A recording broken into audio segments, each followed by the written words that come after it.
बिस्मिल्लाहिर्रहमानिर्रहीम। नाज़रीन अस्सलाम वालेकुम, मैं हूँ इमरान वसीम। नाज़रीन 12 दिसंबर दिन जुमातुल मुबारक का और साल 2025 प्रोग्राम का आगाज़ करेंगे। सुप्रीम कोर्ट से जुड़ी दो बड़ी अहम खबरें हैं, उन खबरों की तफसीलात आपकी खिदमत में पेश करेंगे। पहली खबर में आपको ये बताएंगे कि सुप्रीम कोर्ट में इंसाफ के लिए आया 70 साल का जो साइल है वो कैसे चल बसा। और दूसरी खबर, कल जो नॉर्वे के सफ़ीर ईमान मिज़ारी और अली हादी चट्ठा का जो मुकदमा था सुप्रीम कोर्ट ऑफ पाकिस्तान में, वो कमरा अदालत पहुँचे, अदालती कार्रवाई का उन्होंने मुशाहिदा किया। लेकिन बाद अज़ां गुज़िश्ता शाम को रात को जो दफ्तर ख़ारजा की जानिब से डिमार्च जारी किया गया, उस डेवलपमेंट के बाद आज सुप्रीम कोर्ट ऑफ पाकिस्तान में इंक्वायरी खुल गई है। इंक्वायरी इस नुक्ते पे खुली है कि नॉर्वे के सफ़ीर को कमरा अदालत में जाने की इजाज़त कैसे मिली। तो इन दो ख़बरों की डिटेल और इसके बाद हमारे ब्लॉग की जो दीगर अहम ख़बरें हैं, ख़ास तौर पे इमरान खान और फैज़ हमीद के कब कब खुफिया राब्ते हुए, किसके ज़रिए राब्ते हुए, फिर इस खबर की डिटेल आपकी खिदमत में हम पेश करेंगे। तो प्रोग्राम का आगाज़ करने से पहले आपसे दरख्वास्त के चैनल को सब्सक्राइब कर लें, बेल आइकॉन का बटन प्रेस करें। वीडियो पसंद आए तो इसे लाइक और शेयर ज़रूर कीजिएगा। तो पहले बात कर लेते हैं जो 70 साल का साइल आज सुप्रीम कोर्ट आया, जीता जागता आया, लेकिन दिल का दौरा पड़ने पे इंतकाल कर गया। अब हुआ क्या है, यह कहानी क्या है? नाज़रीन, आबिद हुसैन उस 70 साल शख्स का नाम है जिसका केस सुप्रीम कोर्ट में था उसके मकान पर तामीरात से मुतल्लिक़, और केस उसका फ़िक्स था सीरियल नंबर 8 पे। जो जस्टिस इरफान सादत खान का जो बेंच था, 2 रुकनी बेंच, जिसमें दूसरे जो जज हैं वो जस्टिस शहजाद मलिक साहब थे, लेकिन वकील की इल्तवा की दरख्वास्त पे जो मुकदमे की कार्रवाई है उसको मुलतवी कर दिया गया। और ये नॉर्मल प्रैक्टिस होती है कि अगर वकील बीमार है, उसकी फैमिली में कोई एजेंसी आ गई है, तो वकील की तरफ से इल्तवा की दरख्वास्त आ जाती है। तो आज दूसरी साइड के वकील की जानिब से इल्तवा की दरख्वास्त थी, मुकदमे की समाअत को मुलतवी किया गया। और ये मुकदमा जो मरहूम है आबिद हुसैन 70 साल का जो साइल जिसका इंतकाल हुआ है, ये 22 जुलाई 2025 को सुप्रीम कोर्ट में फ़ाइल हुआ। पहली समाअत 11 नवंबर यानी गुज़िश्ता माह को हुई थी। आज दूसरी समाअत में इल्तवा की दरख्वास्त आई, और जब यह केस एजेंड कर दिया गया, साइल आबिद हुसैन कमरा अदालत से बाहर निकला, और बाहर निकल के सुप्रीम कोर्ट की जो पुलिस की जो रिसेप्शन है वहाँ पे उसको दिल में दर्द महसूस हुआ, दिल का दौरा पड़ा, और उसे हॉस्पिटल जब मुंतकिल किया जा रहा था तो उस मुंतकली के दौरान आबिद हुसैन का इंतकाल हो गया। लेकिन आज हकीकत ये है कि दिल का दौरा तो पड़ा आबिद हुसैन को, मुकदमे की कार्रवाई भी आज वकील के इल्तवा की दरख्वास्त पे मुलतवी कर दी गई। लेकिन हकीकत ये है, जो हक़ाइक़ हैं वो झुटलाए नहीं जा सकते, कि साइल जो आज आबिद हुसैन सुप्रीम कोर्ट में आया था, नीचे हाई कोर्ट में फ़ैसला उसके हक़ में किया जा चुका था। जो अपील सुप्रीम कोर्ट में आज समाअत के लिए फ़िक्स थी, वो मोहम्मद रमज़ान की तरफ से थी, जिसके ख़िलाफ़ लाहौर हाई कोर्ट में या जिस भी हाई कोर्ट का केस था, लाहौर हाई कोर्ट का ही होना है क्योंकि पिंडी से उसका ताल्लुक़ था, तो फ़ैसला आबिद हुसैन के हक़ में हो चुका था। उसका मतलब ये नहीं था कि नीचे उसके ख़िलाफ़ फ़ैसला आया था तो और वो सुप्रीम कोर्ट में आया था कि मुझे सुप्रीम कोर्ट इंसाफ़ दे।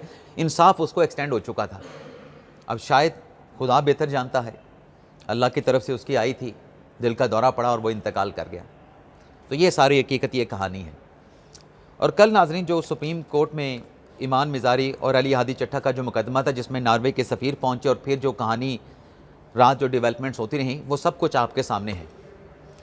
नाज़रीन, सुप्रीम कोर्ट के SOP ये हैं कि कमरा अदालत में सिर्फ मुतलका जो साइलिन होते हैं उनको कमरा अदालत में जाने की इजाज़त होती है। उन्हीं मुतलका साइलिन को कोर्ट पासेस जारी किए जाते हैं।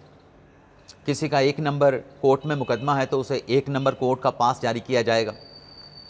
किसी का कोर्ट नंबर 2 में मुकदमा है तो उसे कोर्ट नंबर 2 का जो है पास जारी किया जाएगा। लेकिन सफ़ीर साहब का, नॉर्वे के सफ़ीर साहब का इस केस से या सुप्रीम कोर्ट में ईमान ज़ैनब मिज़ारी अली हादी के चट्ठा के केस की अदालती कार्रवाई से कोई डायरेक्टली ताल्लुक़ नहीं था, वो साइल नहीं थे। और अगर उन्होंने आना था तो एक परमिशन का तरीक़ाकार होता है, वो परमिशन उनको हासिल करके आना चाहिए था। लेकिन कल जब वो सुप्रीम कोर्ट ऑफ पाकिस्तान पहुँचे इस प्रोसीडिंग को विटनेस करने के लिए, मुशाहिदा करने के लिए, अब उन्होंने पास हासिल किया। जो पुलिस के एहलकार रिसेप्शन पे मौजूद होते हैं, वो पास उनको जारी हुआ। अब ये पास कैसे जारी हुआ, क्यों जारी किया गया?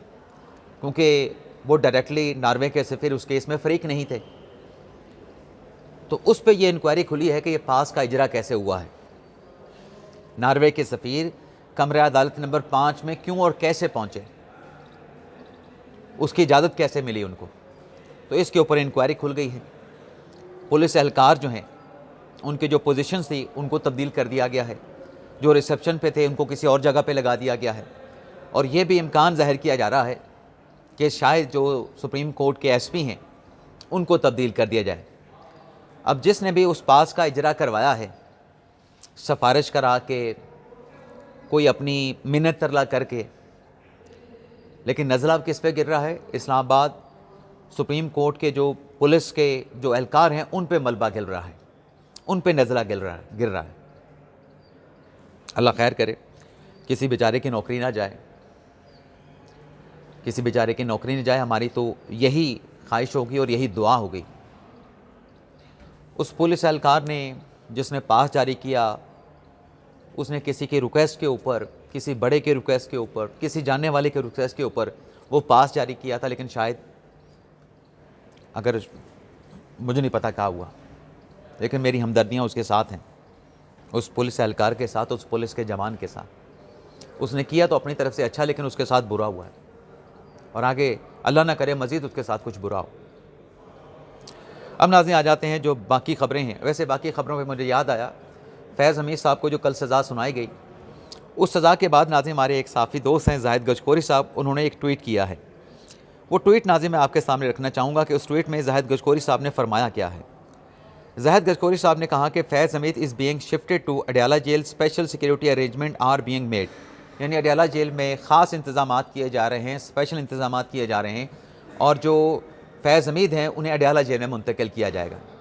अब नाज़रीन ICPR की जानिब से जो इलामिया जारी किया गया, उसमें वाज़ेह तौर पर लिखा गया कि ये जिन केसेस में फील्ड मार्शल साहब का अपना कोर्ट मार्शल प्रोसीडिंग फैज़ हमीद साहब की हुई है, उसका तो फ़ैसला सुना दिया गया, लेकिन जो सियासी अदम इस्तेहकाम, सियासी हंगामा राई का जो मामला है, उस पर फैज़ हमीद का जो मामला है वो कोर्ट मार्शल प्रोसीडिंग में चलेगा।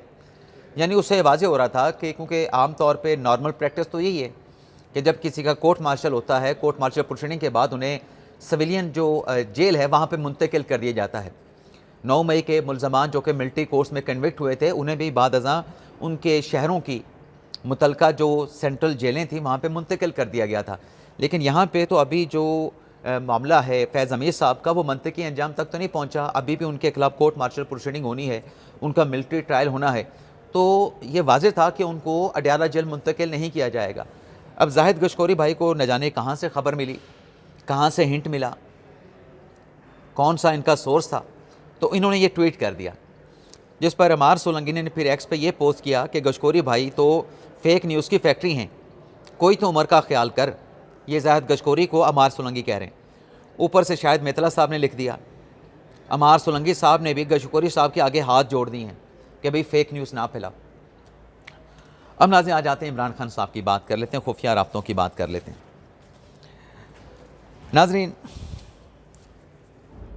आपके सामने है कि जब वो अपने सादिक चंद्रानी साहब को चेयरमैन सेनेट बनाया गया था, उनका किसके साथ ताल्लुक़ था? उनका ताल्लुक़ जो है वो फैज़ हमीद साहब के साथ जोड़ा जाता था। आसिफ ज़रदारी की एक ऑडियो वायरल हुई थी, जिसमें सवाल पूछा गया फैज़ हमीद से मुतल्लिक, तो आसिफ ज़रदारी ने कहा था कि वो तो खुद लाइन लग चुका है। और उसी महफ़िल में आसिफ ज़रदारी ने सादिक चंद्रानी से कहा था कि फैज़ हमीद तो खुद लाइन लग गया, अब सादिक चंद्रानी तुम्हारा क्या होगा? तो आसिफ ज़रदारी साहब के उस सवाल पे कह के उठे थे। और इमरान खान साहब के पार्टी के एक रहनुमा आज़म सवाती साहब, उनका नाम भी बहुत लिया जाता था। बल्कि इस्लामाबाद में तो ये भी गॉसिप थी कि जब इमरान खान ने रब्ता करना होता था फैज़ हमीद के साथ, तो कोड वर्ल्ड में कहा जाता था कि आज़म सवाती से रब्ता करो। तो वो जो आज़म सवाती से रब्ता करने की बात की जाती थी, वो दरअसल फैज़ हमीद के साथ रब्ते की बात की जाती थी, यानी थर्ड पार्टी रब्ता होता था आज़म सवाती के ज़रिए, आज़म सवाती का नाम लेके। क्योंकि ये भी गॉसिप रही इस्लामाबाद में, कैपिटल सिटी में, कि आज़म सवाती साहब के साथ भी उनका बड़ा लिंक था, फैज़ हमीद का और आज़म सवाती का बड़ा लिंक था।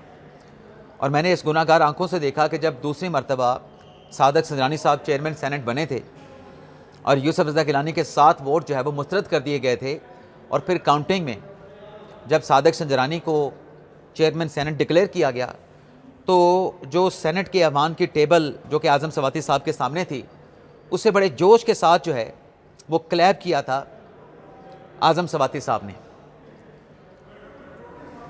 और एक और स्टेटमेंट भी मैं यहाँ पे बताना चाहूँगा कि जब 9 मई का इंसिडेंट हुआ तो वज़ीर आज़म शहबाज शरीफ ने कहा था कि दरअसल 9 मई का जो इंसिडेंट हुआ है ये दरअसल आर्मी चीफ आसिम मुनीर का तख्ता उल्टने की साजिश थी, एक बगावत थी। ये वज़ीर आज़म शहबाज शरीफ साहब ने किसी मौके पे ये स्टेटमेंट दिया था।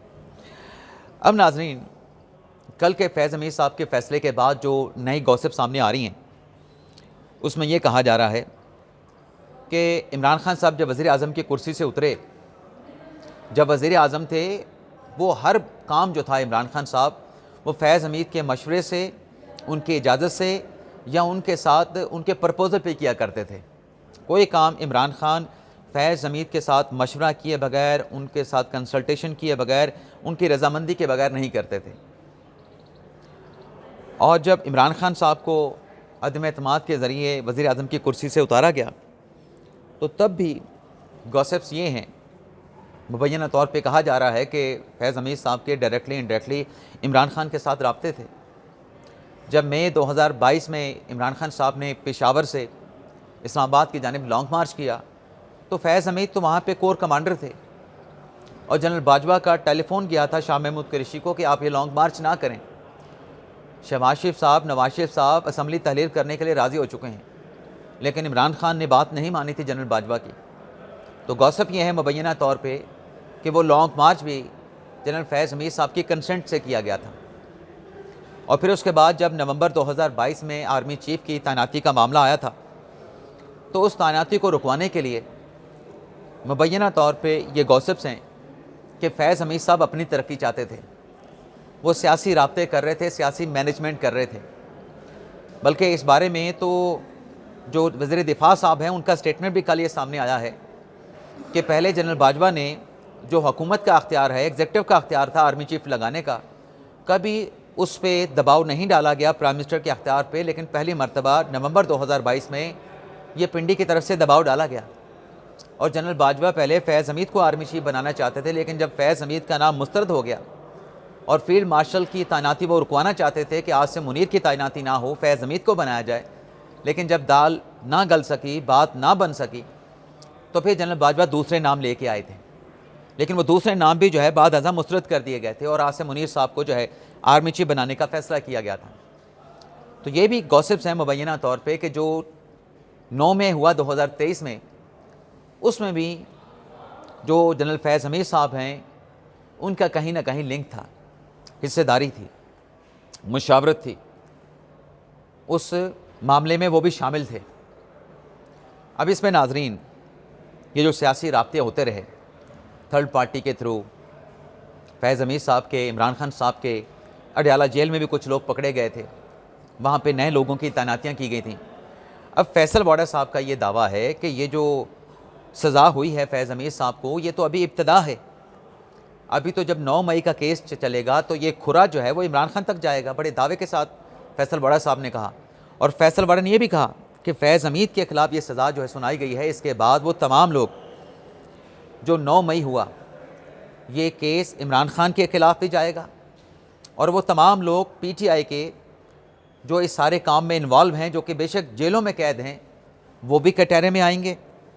और ऐसे लोग जो कि इंसाफ की कुर्सियों पे बैठे थे, यानी जज थे, लेकिन अपने अख्तियारात का नाजायज़ इस्तेमाल कर रहे थे, मुल्क के इस्तेहकाम के ख़िलाफ़ अपने कलम का इस्तेमाल कर रहे थे, तो फैसल वाडा कहते हैं कि वो जो जज अपने अख्तियारात से तजावुज़ करके इमरान खान की सपोर्ट, फैज़ हमीद के साथ राब्ते, उनको भी कानून के शिकंजे में जो है वो लाया जाएगा, उनके गेद भी जो है शिकंजा जो है वो सख्त होगा। अब नाज़रीन, जैसे कि हमने कल भी बात की थी कि ये इब्तिदा है फैज़ हमीद साहब को फ़ैसला, और ये पैगाम है कि भाईजान किसी के साथ कंप्रोमाइज़ नहीं होगा, किसी के साथ कंसेशन नहीं होगी। जो भी 9 मई में इन्वॉल्व है डायरेक्टली इनडायरेक्टली, सबको कानून के कटहरे में ला के मंतकी अंजाम तक पहुँचाया जाएगा। इसके अलावा नाज़रीन एक छोटी सी खबर और भी है, जो कि शेर अज़म मरवत साहब ने कहा कि आइंदा आने वाले दिनों में बड़ी हलचल होने वाली है, और वो कहते हैं कि ये हलचल मैं करूँगा। और साथ में मरवत साहब कहते हैं कि टास्क जो गंडापुर साहब को तब्दील किया गया और सोहेल अफरीदी को लाया गया, उसकी ज़िम्मेदारी यही थी, उसको टास्क ये सौंपा गया था कि आपने 26 नवंबर के गुज़िश्ता साल के एहतजाज के मौके पे आपने इस्लामाबाद में चढ़ाई करनी है इस साल भी, और 24 नवंबर को उन्होंने रवाना होना था और 26 नवंबर को उन्हें इस्लामाबाद में पहुंचना था, लेकिन ये काम नहीं होने दिया गया, इसलिए मुलाकातों पे पाबंदी लगाई गई। और आज मुलाकातों पर पाबंदी से मुतल्लिक अंसार अब्बासी साहब ने भी बड़ा एक डिटेल में आर्टिकल लिखा है कि ये मुलाकात आखिरी नौरीन खानम की उस्मा खान की इमरान खान के साथ कैसे हुई, मुज़रा की गारंटी पे हुई, लेकिन उस गारंटी को भी तोड़ दिया गया। इजाज़त चाहते हैं नाज़रीन, अल्लाह हाफ़िज़।